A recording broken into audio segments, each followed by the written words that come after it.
Hello Maryville, I'm Mike Thompson. Coming up on this edition of The Bark, we take a look at the new technology being integrated on campus for Maryville students. Then, we put a spotlight on the CAB organization and their role in planning activities and organizing events for students to participate in outside of class. And finally, prepare for a scare as we take a look at the Friday night event being held on campus in the spirit of Halloween.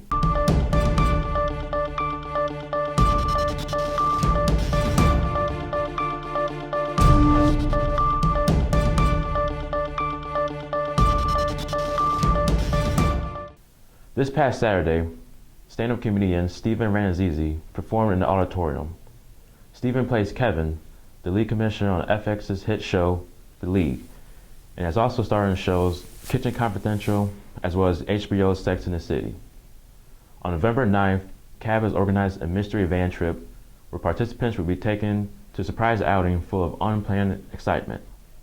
The following week, on November 12th, 22 Jump Street will be shown in the red carpet fashion from 7 to 9:30 in the auditorium.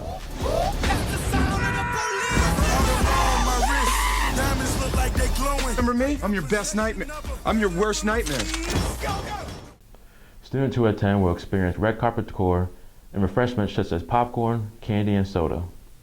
Finally, Ari Hairstand, singer and songwriter, will perform in the DUC on November 18th from 7 to 8:30. Now we go to Jeremy in the field to hear about the new technology being introduced on Maryville's campus.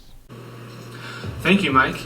As technology rapidly evolves and keeps accelerating forward, Maryville has done well to stay active in this area. I got to talk with the help desk to learn all about the benefits of the new changes we've had this semester. With PC and Mac computer labs, the 30-unit laptop carts available to classes, iPads and cameras in the library, new additions in technology include the printers and Wi-Fi updated around campus, and the new course management system Canvas. Overall, we had an aging printer fleet, and the president and they wanted to update the printers to newer ones and get some branding going on in the Maryville, with the Maryville logo on them.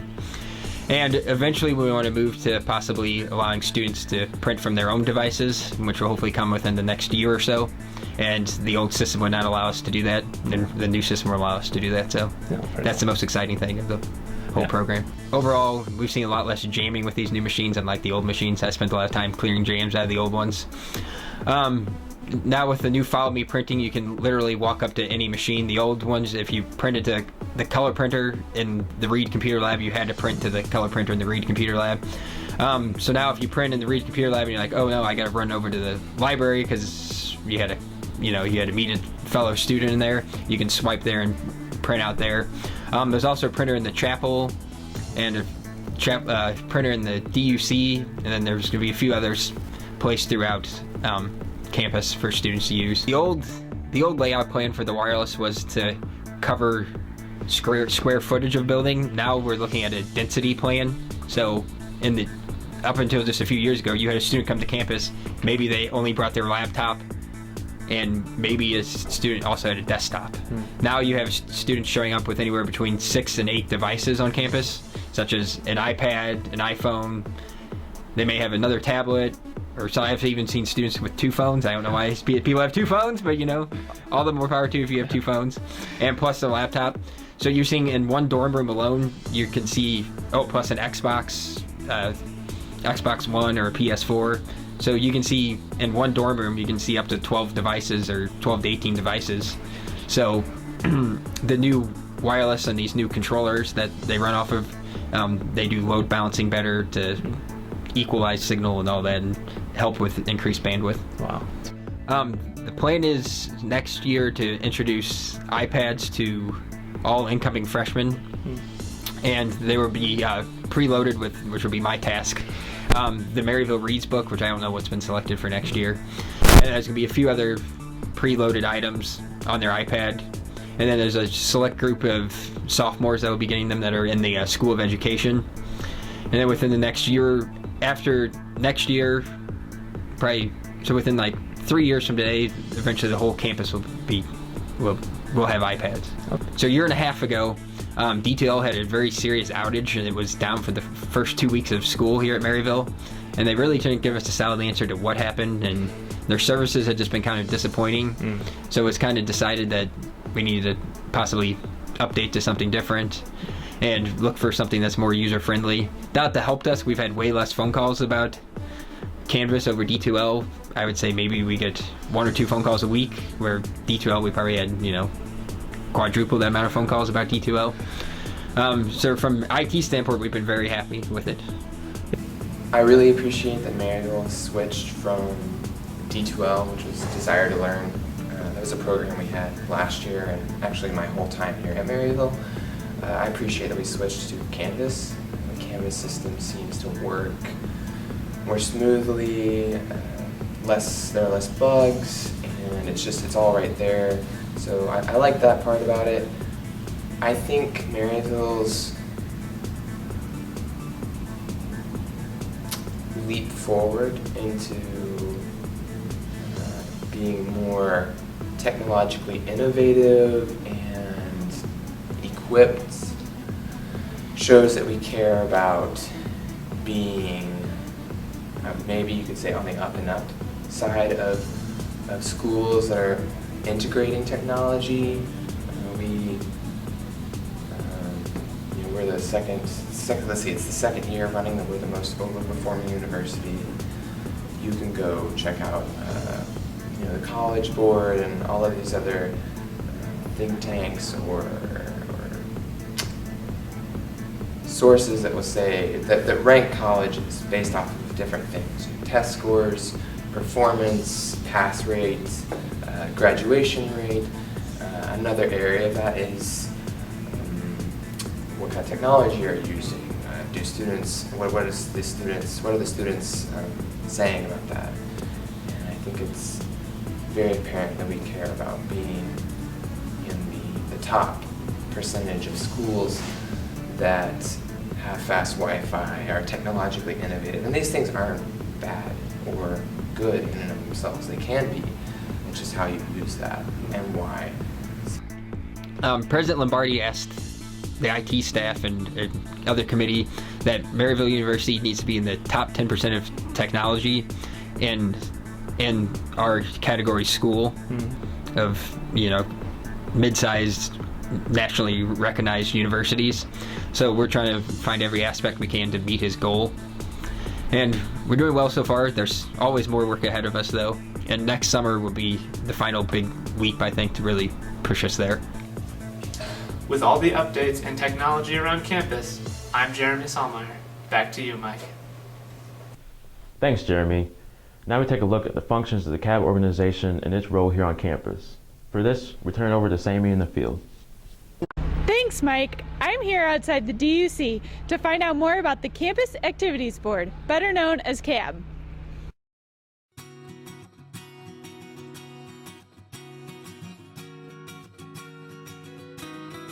Do you know what CAB stands for? Something activity. Campus Activities Bureau. CAB stands for the Campus Activities Board. I am Allie Crest, and I'm the Assistant Director for Student Involvement, and in that role I advise the Campus Activities Board. I want students to know that CAB is using their student activities fee to plan lots of great events for them, so those students should always feel welcome to provide input about what events they would like to see on campus, either through social media or email, or just stop by the Student Activities Council office and tell somebody what you want to see. The biggest events that CAB has this year and really every year is Fall Festival, which is like our homecoming week, which happened in October, and then Cram Jam, which happens at the end of every semester, which is a midnight breakfast that faculty and staff serve breakfast to the students before they begin a long night of studying for finals. There are 11 CAB officers, but there are about 40 members in CAB.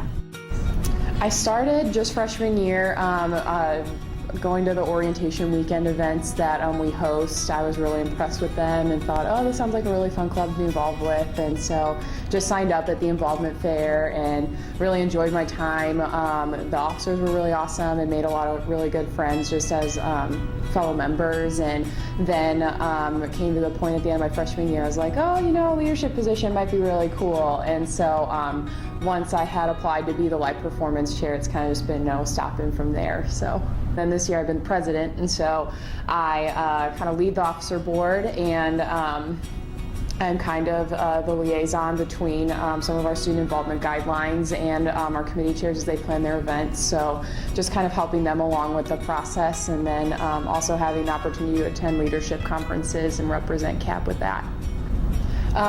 One that I'm really looking forward to is our big spring concert. We are hoping to have the artist solidified relatively soon, and we'll officially announce it at Cram Jam. Well, with production and just overall the work of the board last year, and so I'm really excited to see where that goes. And so that's the one event that I think I'm most looking forward to. We have applications open. We will probably the first week or two of the spring semester for new members to want to apply if they missed the deadline last semester, if they decided that they do have time for CAB. And so during each semester, the first couple weeks of school, we'll have applications open. I'm Sammy Hellauer with the Bark. Now back to you, Mike. Thanks, Sammy. Finally, Joey takes a look at Maryville's scariest event, Fright Night.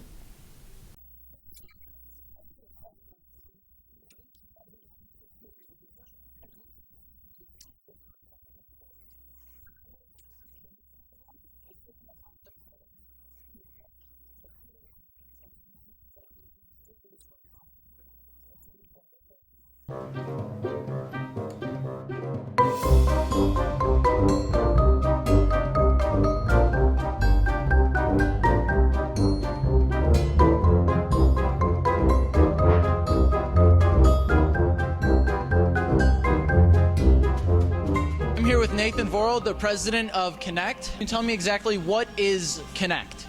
All right, Connect stands for the Committee on New and Existing Campus Traditions.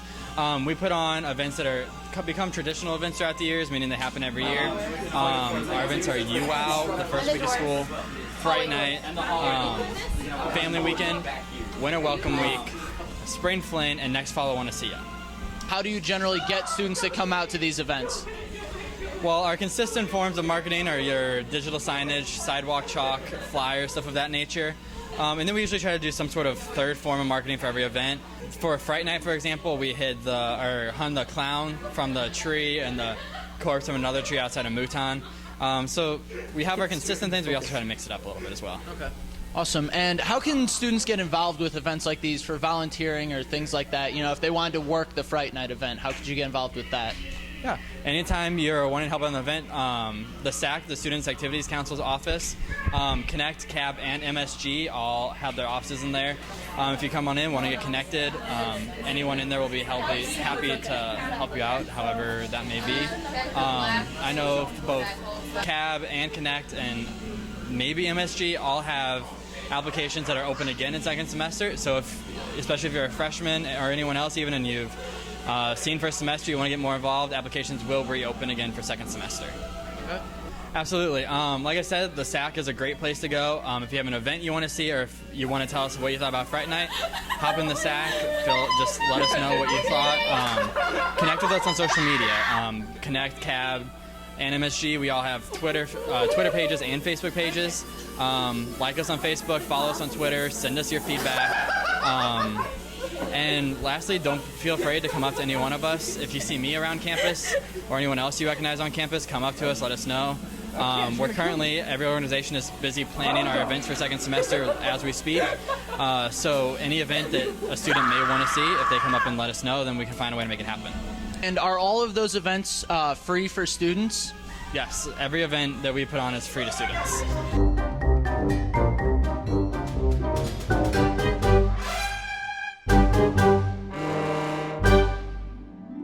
What did you think of the event as a whole?